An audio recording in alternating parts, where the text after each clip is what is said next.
Merhaba güzel insanlar, kanalımıza hoş geldiniz. Kahvenizin kokusu, kalbinizin sesi ve evrenin size göndermek istediği mesajlarla yeni bir fal yolculuğuna çıkıyoruz. Eğer siz de kahve fincanında saklanan işaretleri keşfetmeye, aşkı, kısmeti, yolu ve geleceğin sürprizlerini dinlemeye seviyorsanız doğru yerdesiniz. Rahat bir yere oturun, kahvenizi alın ve tüm enerjinizi fincana odaklayın. Bütün fincanınızda hangi sırlar gizli, hangi haberler yolda, kalbinizden geçen dilekler ne zaman gerçekleşecek?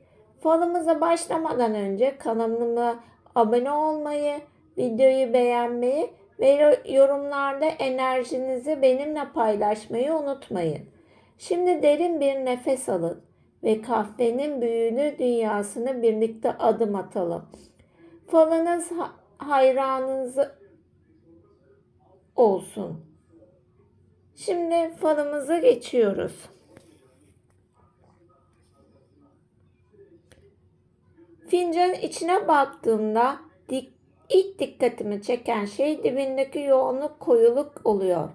Bu uzun zamandır içine attığın, kimseye tam anlatamadığın bir sıkıntı veya kafanı kurcalayan bir konuyu gösteriyor. Ama fincanın kenarlarına doğru yükselen beyaz açıklıklar var. Bu da artık bu yükün hafiflemeye başlayacağını söylüyor.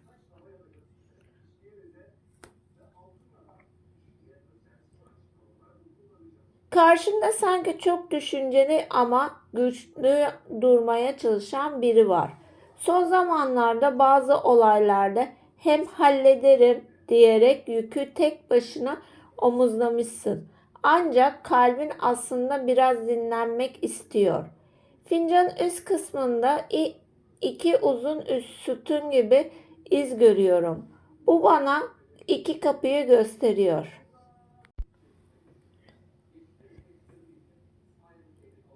Önünde iki seçenek veya iki farklı bir yol var.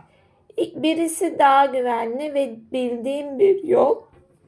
Diğeri ise seni heyecanlandıran ama biraz korkutan bir seçenek.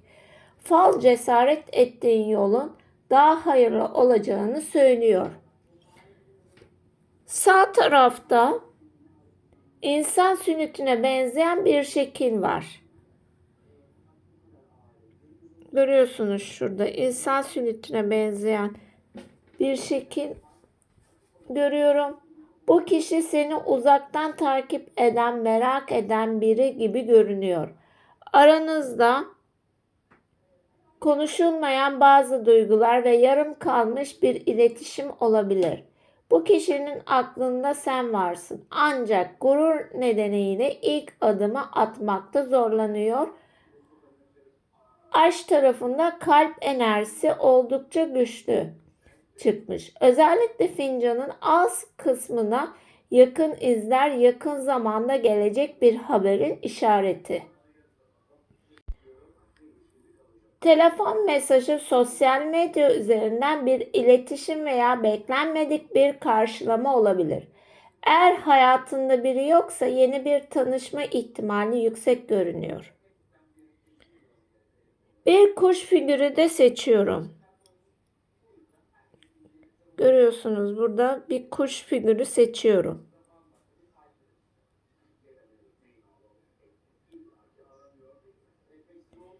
Kuş falda müjdeli bir haberdir. Beklediğim bir haber gecikmiş olsa bile geliyor.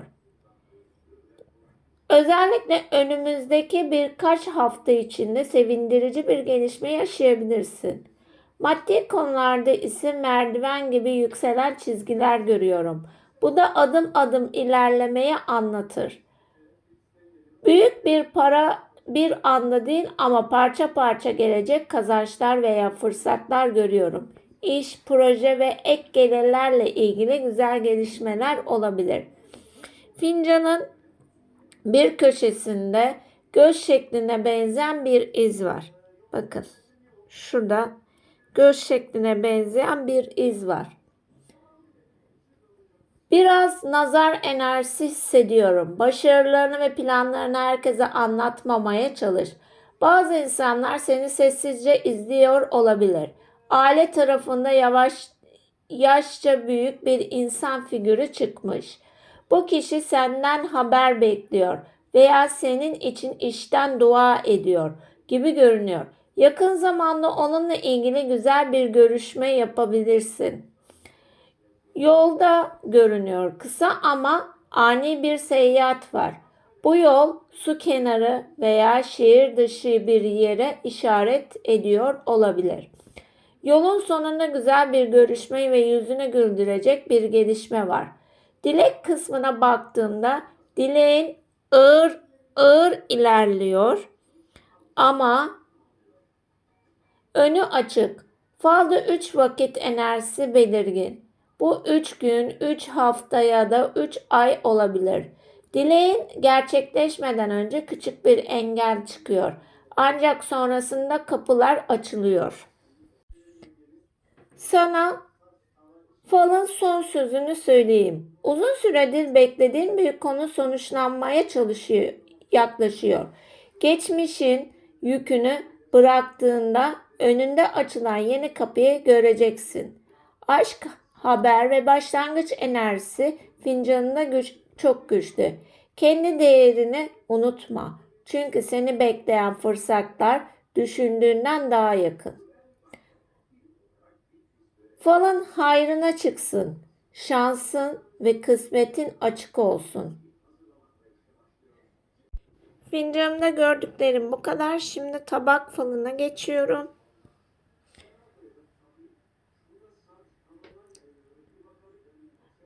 Öncelikle tabağa ilk baktığımda dikkatime çeken şey telvenin büyük kısmının tek tarafta toplanmış olması. Bu genellikle kişinin uzun süredir taşıdığı bir yükü, bir düşünceyi veya sonuçlanmasına beklediği bir konuyu gösterir. Ama aynı zamanda telvenin tabağa akmış olması da fal geleneği sıkıntının dışarı akması olarak yorumlanır. Yani seni yoran bir durum yavaş yavaş etkisini kaybediyor. Şimdi sana sanki karşımdaymışsın gibi anlatayım. Sen son zamanlarda çok şey yaşamışsın. İnsanlara belli etmesen de geceleri kafanı meşgul eden düşünceler olmuş. Özellikle bir konu bekleyiş içindesin. Bu aşk olabilir, iş olabilir ya da aileyle ilgili bir mesele olabilir. Ama burada gördüğüm şey şu. Beklediğin konu tamamen kapanmamış, hala sana doğru gelen bir enerji var. Tabaktaki yukarı doğru uzanan çizgiler bana ağaç köklerini hatırlatıyor. Bu görüntü falda kök salmak, güçlenmek ve yeniden yapılanmak anlamına gelir. Hayatında yeni bir döneme giriyorsun. Belki şu an bunu net göremiyorsun ama önümüzdeki süreçte daha sağlam kararlar alabilirsin. Ortada ikiye ayrılan yollar görüyorum. Bu iki seçenek arasında kalmayı işaret ediyor. Bir tarafta mantığın, diğer tarafta kalbin var gibi. Uzun süredir düşündüğüm bir konuda seçim yapmaz gerekecek. Sağ taraftaki şekiller insan yüzüne benziyor. Yani bakın şuradaki insan yüzüne benziyor.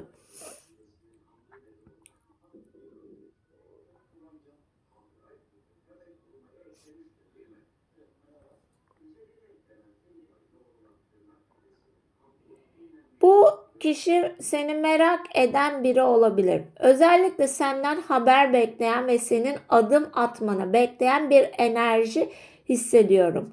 Aranızda konuşulmayan sözler var. Aşk konusunda tabak oldukça hareketli.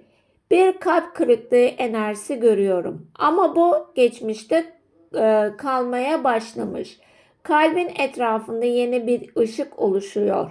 Bu bazen eski bir kişinin dönüşü, bazen de yeni bir tartışma anlamına gelir.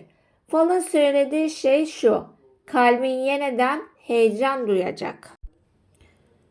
Tabağın üst kısmında kapı gibi duran iki uzun şekil var.